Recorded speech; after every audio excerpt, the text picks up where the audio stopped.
Last Handful of Clover, a novel by Wess Mongo Jolley, read by the author.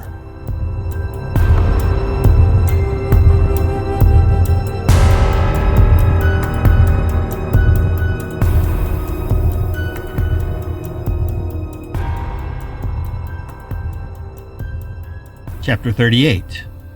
Emily D. June 6, 2:30 p.m. "I think I'm doing pretty well for a guy that woke up dead yesterday," Richard said. Although he couldn't know for sure, he sensed that it had been close to 2 hours since the fight on the playground, and he had spent most of that time just lying next to the boy on the blanket and staring up at the sky. To his surprise, his thoughts had actually calmed a great deal. It's amazing what the human mind can eventually accept as normal, Richard thought. About a half hour ago, a girl his own age had joined the boy, and Richard immediately sensed she was a perfect match for the kid's dark brooding. They both had a bit of goth about them, or as Richard had learned recently, the more modern parlance was steampunk. She had black hair that looked like a home dye job and a black and red skin-tight top with a silver-studded black skirt down below. She had plopped herself next to the boy on the blanket and kissed him briefly. Richard felt a pang of jealousy rush through him, followed immediately by disgust. Jeez, just back from the dead and already I'm latching on to another young man? Really? But after an hour lying next to the young lovers, he felt almost as close to the girl as the boy. There was nothing particularly noteworthy about either of them, but they were young, and they were in love, and those two things alone made Richard's heart ache with loss and loneliness. Pushing up on his elbows to look at the reclining pair, Richard saw the boy was now just lying with his eyes closed and his head on the closed journal. His left hand was under his neck, and the right was on his girl's arm, stroking it lightly. The girl had pulled out a thin volume and was reading it, her head on the boy's belly. She had kicked off her shoes and extended her skinny legs off the blanket onto the grass. She had her knees drawn up so she could wiggle her toes in the grass and the clover. Somewhere over the last couple hours, Richard had taken to just talking aloud to the pair. They didn't pay him any mind, and it helped to put his thoughts into words. "Everything feels different," he said, toying with unmoving strands of the girl's hair. "I've been wandering in this park all afternoon, touching everything, and that's the first thing I've noticed. Take, for instance, this grass." He ran his hands over the lawn next to him. "To your toes it feels soft, maybe even sensual. But to me it's like running my hand over the bristles of a giant steel brush. And see this fold in the blanket? I can't smooth it out, no matter how hard I try. If you laid on this, you'd hardly notice. For me, it would feel like lying on a line of cobblestones. And your hair. I know it's soft, but it doesn't even feel like hair to me. And even though I'm touching it, you'll never know. So what's the point, really?" The girl turned the page of her book, readjusted the sunglasses that were slipping down her nose, and let out a long sigh. "I'm sorry, I didn't mean to bore you. I wasn't that exciting of a guy, even when I was alive. Work, work, work during the week, and most evenings just home on the couch with Keith. We used to be party animals when we first met, but I guess we both just eased into another way of living. Time does that to people. Maybe in 20 or 30 years, if you two are still together, you'll know what I mean." His voice trailed off as the image of Keith filled his mind, not the image of him weeping uncontrollably in that pool of blood, but an image of him as Richard wanted to remember him, smiling and laughing across a dinner table. Either just the two of them or with their friends. They had several other bear couples they spent time with, And Keith was always happiest when Richard would accompany him to a meal with Michelle and Pill. The four of them had spent many evenings at restaurants across the city and dinners in their own homes. Richard always knew that the Kalanis thought him to be an odd duck and didn't quite know what to make of him. Many people he met felt that way, but more than most, Michelle and Pill put forth a grand effort to make him feel included.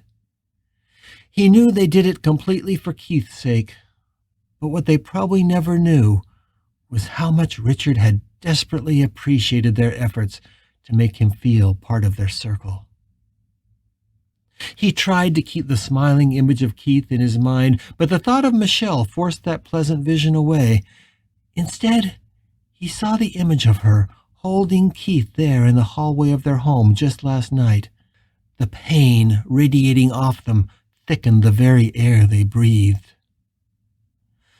The home that had been so full of love and life only a few days ago was now such a dark and sad place. Richard had once told Keith that if anything happened to him, there was no way he'd want to stay in their house. Richard had said, "Our house is about us, and if there ever comes a time when there is no us, there would be no reason for me to be here."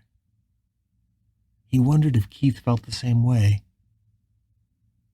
A trio of joggers ran by, sweating and huffing in the June sun. Richard watched them come and go, but the girl didn't look up from her book, and the boy just lay there with the sun on his face. "Here's a fun fact," Richard said. "It's something else I've learned about being dead. It seems that now I can run like the wind. Who knows, maybe I could finally climb Everest. Do the whole thing without bottled oxygen. What do you think? I've always wanted to." The girl turned a page in her book and stretched out her legs with a yawn. "I should be home. I should be with Keith. I've only been back a day, and already I miss him so much. But being with him isn't really being with him now, is it?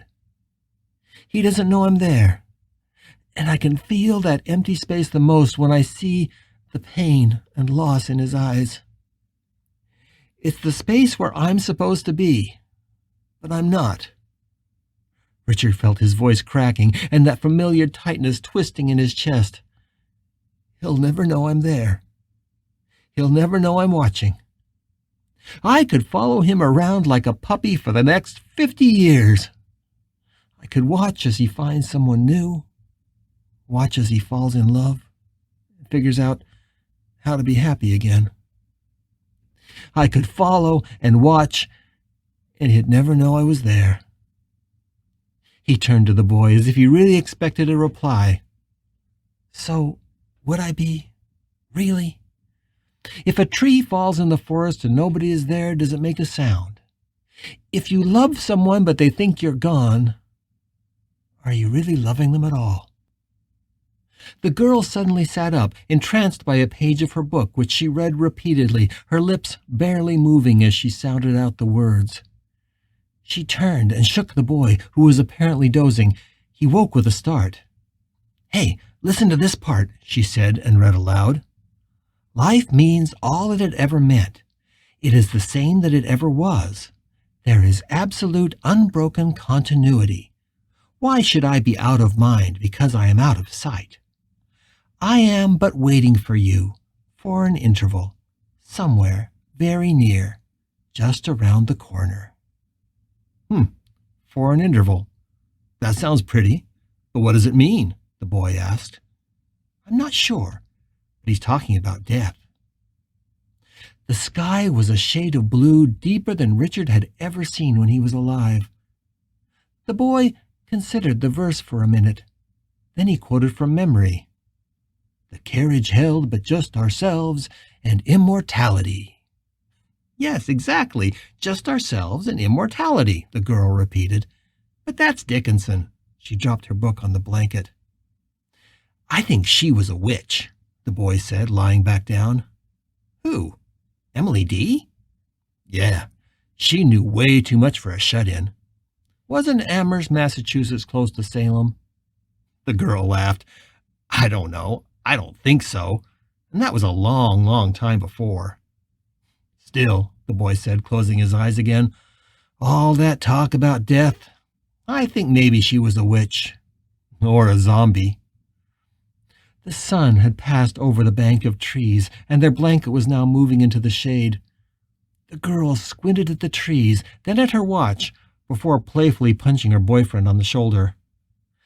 Come on, Kimball, let's get out of here. Richard sat bolt upright and stared at the boy. Kimball? Your name is Kimball? The girl gave the boy a hand up, and they gathered their things. Richard didn't think to move in time, and her gathering up the blanket dumped him roughly on the grass. He lay there, staring at the departing couple. Then he said it again. Your last name is Kimball? It was a common name. There were a lot of Kimballs in the world, especially in Salt Lake City. It had to be a coincidence. It just had to be. He watched as the young couple broke into a jog across the park.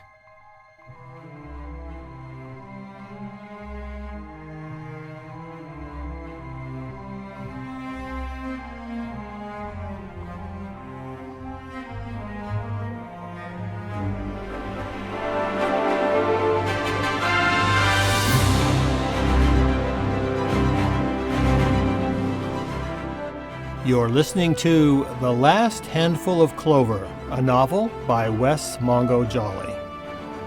If you're enjoying this audiobook, please consider supporting the author on Patreon. That's patreon.com/Wess Mongo Jolley. And for more information, check out the author's website at wessmongojolley.com. That's WESSMONGOJOLLEY.com. Thanks for listening and stay tuned for more episodes.